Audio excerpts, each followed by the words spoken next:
Hello दोस्तों, एक study point 2108 में आपका स्वागत है। जैसा कि आपको पता है, UP police constable, SSC, GD तथा अन्य महत्वपूर्ण परीक्षाओं में जीके जीएस का बहुत ही बड़ा योगदान है, जिसको देखते हुए मैं एक और क्लास लेके आया हूँ, जिसमें जनरल नॉलेज, सामान्य ज्ञान के काफ़ी महत्वपूर्ण प्रश्न मिलेंगे। ठीक है, जैसा कि इसमें आपको यह पहला प्रश्न दिख रहा है, चंद्रमा पर एक व्यक्ति के भार पर क्या असर होगा। कहने का तात्पर्य यह है कि चंद्रमा पर जिस प्रकार से पृथ्वी पर अगर व्यक्ति का वजन 100 केजी है, मतलब पृथ्वी पर उसका वजन 100 किलोग्राम है, तो चंद्रमा पर उस व्यक्ति का वजन कितना प्रतीत होगा, उसको कितना मालूम पड़ेगा, क्योंकि चंद्रमा पर गुरुत्वीय त्वरण कम है या गुरुत्वीय वेग कम है। उसी प्रकार से अगर यहाँ पर 100 केजी वजन है किसी व्यक्ति का, तो वहाँ पर केवल 20 केजी ही मालूम पड़ेगा। अर्थात चंद्रमा पर एक व्यक्ति के भार पर क्या असर होगा, तो उसका भार घटेगा। घटेगा का मतलब ये नहीं है कोई चीज़ शरीर में से गायब हो जाएगी। उसका तात्पर्य यह है कि वहाँ पर गुरुत्वीय त्वरण कम है, तो वहाँ पर उसको हल्का महसूस होगा। अर्थात इसका सही जवाब हो जाएगा, चंद्रमा पर एक व्यक्ति का भार पर क्या असर होगा, तो इसमें घट जाएगा। ठीक है, उम्मीद है आपको अच्छे से समझ में आ गया होगा। जिस प्रकार से अगला प्रश्न है, लाल रिबन प्रश्न है ये आपका कि लाल रिबन हरे बल्ब के ऊपर कैसी दिखती है। जो लाल कलर की रिबन होती है, अगर हरे कलर का बल्ब जल रहा हो, उस पर अगर लाल कलर की रिबन लपेट दें तो वह कैसी दिखाई देगी। तो आपको पता होनी चाहिए वह काले कलर की दिखाई देने लगेगी, ना कि हरे कलर की। ठीक है, इसका सही जवाब हो जाएगा काली। ठीक है, आपको यह भली बात समझ में आ गया होगा। अगला प्रश्न है, एक हॉर्स पावर में कितने वाट होते हैं। प्रश्न क्या है, एक हॉर्स पावर में कितने वाट होते हैं। यह बहुत ही पूछा जाने वाला या काफ़ी कॉमन प्रश्न है। इसमें 746 वाट होते हैं। एक हॉर्स पावर में कितने 46 वाट होते हैं, 746 वाट होते हैं। उम्मीद है आपको भली भांति याद हो जाएगा। अगर यह वीडियो अच्छी लग रही हो तो आप चैनल को सब्सक्राइब भी कर लिया करो तथा वीडियो को लाइक भी कर दिया करो। इसका अगला प्रश्न है ये, केरोसिन बत्ती के ऊपर चढ़ने का क्या कारण है। जो अपने पुराने टाइम में जो लैंप जलती थी, जिसको लालटेन बोलते थे, उसमें जब हम केरोसिन भरते थे, केरोसिन का तात्पर्य है कि मिट्टी का तेल। ठीक है, केरोसिन इंग्लिश वर्ड है, इसको मिट्टी का तेल कहते हैं। ठीक है, तो केरोसिन जो बत्ती में अपने आप ऊपर क्यों चढ़ जाता है, तो जो बत्ती सूती कपड़े की होती थी उसमें केश नलिकाएँ पाई जाती हैं। ठीक है, जो बत्ती होती है, जो उसमें लालटेन में या डिब्बी में जो बत्ती लगी होती है, उसमें केश नलिकाएँ पाई जाती हैं तथा पृष्ठ तनाव के कारण जो केरोसिन होता है या मिट्टी का तेल होता है वह ऊपर चढ़ जाता है। तो केरोसिन बत्ती के ऊपर चढ़ने का क्या कारण है, तो इसका सही जवाब हो जाएगा पृष्ठ तनाव। ठीक है, उम्मीद है आपको समझ में आ गया होगा। अगला प्रश्न है, सूर्य के प्रकाश में रंगों की संख्या कितनी होती है। ठीक है, प्रश्न है, सूर्य के प्रकाश में रंगों की संख्या होती है, मतलब कितनी होती है, यह आपसे पूछा है। तो सूर्य के प्रकाश में 7 रंग होते हैं। ठीक है, सूर्य के प्रकाश में कितने रंग होते हैं, इसका जवाब हो जाएगा 7। अब आप पूछिए सूर्य के प्रकाश में कौन कौन से 7 रंग होते हैं, यह आपको भली बात याद कर लेना है। सूर्य के प्रकाश में हरा रंग होता है, पीला होता है, नीला होता है तथा नारंगी, लाल, बैंगनी तथा आसमानी कलर होता है। ठीक है, सूर्य के प्रकाश में 7 कलर होते हैं, जैसे हरा, पीला, नीला, नारंगी, लाल, बैंगनी तथा आसमानी। ये 7 कलर सूर्य के प्रकाश में ही उपस्थित होते हैं। यहाँ सूर्य की किरणें 7 रंग की होती हैं तथा हमें सूर्य केवल सफ़ेद रंग का ही दिखाई देता है। मैं कहने का तात्पर्य यह भी है कि सफ़ेद रंग में भी 7 रंग होते हैं। ठीक है, सफ़ेद प्रकाश में भी 7 रंग होते हैं। इसका सही जवाब हो जाएगा 7। सूर्य के प्रकाश में रंगों की संख्या क्या होती है, 7। ठीक है, यह आपको भली भांति समझ में आ गया होगा। अगला प्रश्न है, आकाश नीला दिखाई देता है क्यों। प्रश्न क्या है, आकाश नीला दिखाई देता है क्यों। तो यह प्रकाश के प्रकीर्णन के कारण दिखाई देता है। देखो, कहने का तात्पर्य यह है, नीले रंग जो नीला रंग होता है ना, उसमें प्रकाश की तरंगदैर्घ्य अन्य प्रकाश की तुलना में बहुत कम होती है। जो नीला रंग होता है उसमें प्रकाश की जो तरंगदैर्घ्य होती है वो अन्य रंग की तुलना में बहुत कम होती है। इसीलिए नीला प्रकाश पृथ्वी के वायुमंडल में हवा के छोटे छोटे जो कण होते हैं, जो पृथ्वी के वायुमंडल में ना हवा के कण तथा वायु के छोटे छोटे अण होते हैं पड़ते, उसमें सभी दिशाओं में प्रकीर्णित हो जाता है या फैल जाता है, बोल सकते हैं उसको में फैल जाता है। ठीक है, इसीलिए मुझे नीला रंग दिखाई देने लगता है। आसमान कैसा दिखाई देने लगता है? नीला रंग। उम्मीद है आपको समझ में आ गया होगा। ठीक है, अर्थात प्रश्न है आकाश नीला क्यों दिखाई देता है, तो इसमें हो जाए प्रकीर्णन के कारण। अगला प्रश्न है ये आपका, अस्त होते समय सूर्य लाल क्यों दिखाई देता है? जब भी सूर्य अस्त होता है या उदय होता है तो सूर्य लाल क्यों दिखाई देता है? ठीक है, इसका जवाब भी यही प्रकीर्णन के कारण ही हो जाएगा। तो ये सुनिए, देखो सूर्य अस्त एवं सूर्य उदय होता है तो सूर्य लाल दिखाई देता है, क्योंकि जो सूर्य की किरणें होती हैं ना, तो सूर्य अस्त यानी सुबह के टाइम तथा शाम के टाइम जो सूर्य से तथा पृथ्वी तक की दूरी अधिक तय करती हैं। मतलब शाम के और सुबह के टाइम सूर्य पृथ्वी से काफ़ी अधिक दूर होता है। ठीक है, तथा सूर्य के प्रकाश का प्रकीर्णन हो जाता है और लाल रंग का प्रकीर्णन बहुत ही कम होता है। ये चीज़ आपको ध्यान रखना है, जो लाल रंग का प्रकीर्णन होता है वह बहुत ही कम होता है, जिससे हमें सूर्य लाल रंग का दिखाई देने लगता है। इसका प्रश्न है सूर्य अस्त होते समय सूर्य लाल दिखता है क्यों, तो इसका जवाब हो जाए प्रकीर्णन के कारण। ठीक है, उम्मीद है आपको भली भांति समझ में आ गया होगा। अगला प्रश्न है सूर्य का प्रकाश पृथ्वी तक पहुंचता है, मतलब सूर्य का प्रकाश पृथ्वी तक कितने समय में पहुंचता है? ठीक है, तो इसका यह जवाब हो जाएगा 8 मिनट और कुछ सेकंड। ठीक है, 8 मिनट लगभग कुछ सेकंड में। ठीक है, एक्यूरेट नहीं कह सकते। तो सूर्य का प्रकाश पृथ्वी तक पहुंचता है तो इसका जवाब हो जाएगा 8 मिनट में। उम्मीद है यह भी आपको भली बात समझ में आ गया होगा। अगला प्रश्न है मरीचिका बनने का उदाहरण है। ठीक है, प्रश्न क्या है? मरीचिका बनने का उदाहरण है। पहली बात ये सुनिए, मरीचिका होता क्या है? जब भी ये मरीचिका ज़्यादातर रेगिस्तानों में बनती है। मरीचिका कहने का तात्पर्य है किसी स्थान पर पानी के होने का भ्रम, जहाँ सूखा हो वहाँ भी मुझे पानी लग रहा हो, जहाँ कहीं सूखा हो और मुझे दिख रहा है कि यहाँ पर पानी भरा है, तो उसी को ही मैं मरीचिका कहते हैं। ठीक है, कहने का तात्पर्य है किसी स्थान पर पानी के होने का भ्रम को ही मरीचिका कहते हैं। जब भी आप कहीं सफ़र कर रहे हो, अच्छा रोड हो जैसे कि हाईवे, तो आप दूर देखेंगे तो उसमें आपको दूर पानी की भांति सड़क पे या रोड पर सड़क पर पानी भरा हुआ दिखाई देगा, लेकिन जब आप पास जाते हैं तो वह सूखा होता है, तो उसको ही मैं मरीचिका कहते हैं। मतलब पानी के होने का भ्रम को ही मरीचिका कहते हैं। यह क्यों होता है? यह पूर्ण आंतरिक परावर्तन के कारण होता है, न कि परावर्तन के कारण। पूर्ण आंतरिक परावर्तन के कारण मरीचिका बनता है। अगला प्रश्न है बिजली के बल्ब का तंतु बना होता है। प्रश्न क्या है? बिजली के बल्ब का तंतु बना होता है। जो बिजली के अंदर जो स्प्रिंग होती है जो जलती है वो किसका बना होता है? तो वो होता है टंगस्टन का। वह धातु का नाम है टंगस्टन, क्योंकि जो टंगस्टन है ना वो बहुत ही उच्च गलनांक वाली धातु है। अगर उसको 1000 डिग्री सेल्सियस पर गर्म करोगे तो भी वह मेल्ट नहीं होगी, मतलब पिघलेगी नहीं। जिस प्रकार से मैं पारा तो जो रूम टेम्परेचर पर भी एकदम पिघल जाता है। ठीक है, और जैसे कि मैं जो शोल्डर आयरन होता है उसमें थोड़ी हीट लगाएंगे लगभग 70-80 डिग्री सेल्सियस पर या 100 डिग्री सेल्सियस पर शोल्डर आयरन जो में रांगा लगाते हैं वो भी पिघल जाता है। लोहा भी लगभग 400 डिग्री सेल्सियस पर पिघल जाता है। ठीक है, लेकिन जो टंगस्टन है वो 1000-1500 डिग्री सेल्सियस जब तापमान करेंगे फिर भी नहीं पिघलेगा, क्योंकि टंगस्टन उच्च गलनांक वाली धातु होती है। ठीक है, अर्थात इसमें बूझा है बिजली के बल्ब का तंतु बना होता है, तो किसका बना होता है? टंगस्टन का बना होता है।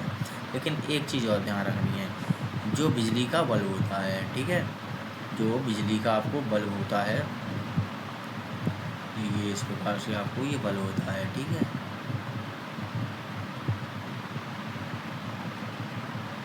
ये जो बिजली का बल्ब होता है ना उसमें कौन सी गैस भरी जाती है? बिजली के बल्ब के अंदर आर्गन गैस तथा हीलियम गैस भरी जाती है। तथा उसमें नाइट्रोजन गैस भी भरी जाती है, क्योंकि नाइट्रोजन गैस बहुत ही ठंडी गैस होती है। ठीक है, तो इसमें अगर प्रश्न आ जाता है बल्ब के अंदर कौन सी गैस भरी जाती है, अगर उसमें नाइट्रोजन जवाब मिलता है तो आप नाइट्रोजन को सही कर दीजिए, अगर उसमें वो आर्गन गैस मिलती है तो आर्गन को सही कर दीजिए। ठीक है, बल्ब के अंदर आर्गन तथा नाइट्रोजन गैस दोनों भरी जाती हैं। उम्मीद है आपको भली भांति समझ में आ गया होगा। अगला प्रश्न है विबग्योर का संबंध किससे है, मतलब विबग्योर होता क्या है। देखो विबग्योर ये मतलब मुझे याद करने के लिए ये इस प्रकार से नाम दिया गया है और कुछ नहीं है। ये विबग्योर का मतलब होता है बर्ड क्रम, बर्ड क्रम बोलें। ठीक है, इसको विबग्योर को में बर्ड क्रम भी बोलते हैं। तो ये क्या होता है, ये स्पेक्ट्रम में एक ये प्रिज्म होता है। देखो ये आपको प्रिज्म दिख रहा है, ये आपको प्रिज्म है ये। ठीक है, ये त्रिभुज क्या है, ये एक प्रिज्म है। ठीक है, ये प्रिज्म है। तो इसमें मुझे करना क्या है कि जब मैं प्रिज्म के अंदर से सफ़ेद रंग का प्रकाश गुजारता हूँ, प्रिज्म के अंदर से जब मैं सफ़ेद कलर का प्रकाश गुजारता हूँ तो वह सफ़ेद प्रकाश अन्य भिन्न भिन्न रंगों में विभाजित हो जाता है। किसमें विभाजित हो जाता है, भिन्न भिन्न रंगों में। तो वो याद करने के लिए इसको विबग्योर नाम दिया गया है। जैसे आर का मतलब है आर सबसे ऊपर होता है, उसके बाद में होता है ओ मतलब ऑरेंज, उसके बाद में होता है बाई, जैसे कि इसमें दिया हुआ है। देखो सबसे पहले आर मतलब VIBGY OR, मतलब विबग्योर इस प्रकार से मुझे दिया हुआ है, मतलब इसको याद करने के क्रम में मुझको दे दिया है, ताकि इसको याद करने से मुझे रंग के क्रम भी याद हो जाए, मतलब वर्ड क्रम भी याद हो जाए। वर्ड माने होता है रंग और क्रम माने होता है व्यवस्था। ठीक है, किसी को रंग को रखने की व्यवस्था। तो इसको याद कैसे कर लेंगे, V से हो जाएगा वॉयलेटी, ठीक है, I से हो जाएगा इंडिगो, B से हो जाएगा ब्लू, G से हो जाएगा ग्रीन, Y से हो जाएगा येलो, O से हो जाएगा ऑरेंज, R से हो जाएगा रेड। तो अगर मुझे सफ़ेद प्रकाश अगर प्रिज्म से गुजारा जाता है तो सबसे ऊपर कौन सा प्रकाश आता है, तो आप इसका सही जवाब दीजिए। उसमें लाल कलर का प्रकाश सबसे ऊपर आता है। कौन सा प्रकाश आता है सबसे ऊपर, लाल कलर का प्रकाश सबसे ऊपर आ जाता है। ठीक है, तथा सबसे नीचे मुझे तो उसमें ये वाला जवाब दे दीजिए, वही प्रकाश सबसे नीचे आ जाता है। तो विबग्योर का संबंध किससे है, प्रकाश से है, ध्वनि से है, गति से है, ऊर्जा से। तो इसका जवाब आपको पता होना चाहिए, प्रकाश से हो जाएगा। उम्मीद है आपको भली भांति समझ में आ गया होगा। ठीक है, अगला प्रश्न है ये आपका, विद्युत का सुचालक है, मतलब विद्युत का सुचालक क्या है, सुचालक क्या होता है। देखो वह वस्तु या वह वस्तु जिसमें विद्युत धारा आसानी से प्रवाहित कर जाए वह विद्युत का सुचालक कहते हैं। तो देखो शुद्ध जल होता है, मतलब लकड़ी होती है, लकड़ी को अगर मैं किसी विद्युत के तार पे अगर मैं उसको छुआऊँगा तो मुझको करंट लगेगा, नहीं लगेगा। ठीक है, तो विद्युत तो ये लकड़ी विद्युत की कुचालक होती है। रबड़, अगर रबड़ के मैं ग्लव्स पहन लूँ या दस्ताने पहन लूँ तथा उससे किसी तार को मैं पकड़ूँ तो उससे मुझे करंट लगेगा या विद्युत धारा उसमें प्रभावित होगी, नहीं होगी। तो यह भी विद्युत का कुचालक होती है। और यह हुआ तांबा, तांबे की छड़ को मैं अगर किसी प्रवाहित धारा में अगर किसी बोर्ड में अगर मैं उसको घुसेड़ दूँ तो वो भी मुझको करंट लग जाएगी या उसमें भी विद्युत धारा प्रभावित हो जाएगी। तो यह तांबा विद्युत का सुचालक होता है। ठीक है, विद्युत का सुचालक होता है। अभी आगे आ गया शुद्ध जल। देखो शुद्ध जल का मतलब होता है जो बरसात का जल हो, बिल्कुल शुद्ध हो, बिल्कुल क्लियर जल हो। ठीक है, उसमें विद्युत धारा प्रवाहित नहीं होती है, वह विद्युत का कुचालक होता है। अगर उसमें विद्युत धारा एक तरफ आप तार डालेंगे जिसमें विद्युत धारा हो तथा उससे लगभग 1 फुट दूर अपना हाथ डाल दीजिए तो उसमें आपको करंट नहीं लगेगा, लेकिन आप यह करने की कोशिश मत कीजिए। ठीक है, अगर वह अशुद्ध जल हुआ तो आपका कुछ भी हो सकता है। ठीक है, तथा बरसात के जल को अशुद्ध बिल्कुल शुद्ध जल कहा गया है, बरसात के जल को बिल्कुल शुद्ध जल कहते हैं। तो विद्युत धारा का सुचालक क्या है, तांबा हो जाएगा। ठीक है, और कुचालक शुद्ध जल, इसका जवाब हो जाएगा तांबा। अगला प्रश्न है पृथ्वी पर, प्रश्न क्या है इसका, पृथ्वी पर किस कारण दिन तथा रात होती है, मतलब दिन और रात क्यों होती है पृथ्वी पर। तो आपको यह ज्ञात होना चाहिए। देखो ये है हमारी पृथ्वी, ठीक है, ये पृथ्वी है। तो यह पृथ्वी जो सूर्य के, ये है सूर्य, ठीक है, ये क्या है, सूर्य है, ये सूर्य है। इसके चारों ओर घूमती है ये पृथ्वी, इसके चारों ओर घूमती है। इस प्रकार से ये पृथ्वी इसके चारों ओर ही घूमती है पृथ्वी। सूर्य अपनी जगह केंद्र में ही एकत्रित रहता है, मतलब सूर्य नहीं हिलता है। आपको लगता होगा यहाँ पर खड़े होके कि ये सूर्य पूरब से पश्चिम की दिशा में जा रहा है। ये सूर्य नहीं जा रहा है, ये पृथ्वी घूम रही है। ठीक है, ये पृथ्वी घूम रही है। पहली बात तो ये है पृथ्वी सूर्य के चारों ओर घूम रही है, और दूसरी बात यह है कि पृथ्वी अपनी धुरी पर भी घूम रही है। मतलब पृथ्वी इस प्रकार से भी घूम रही है, इस प्रकार से भी घूम रही है, और अब सूर्य के चारों ओर भी घूम रही है। तो देखो पृथ्वी अपनी धुरी पर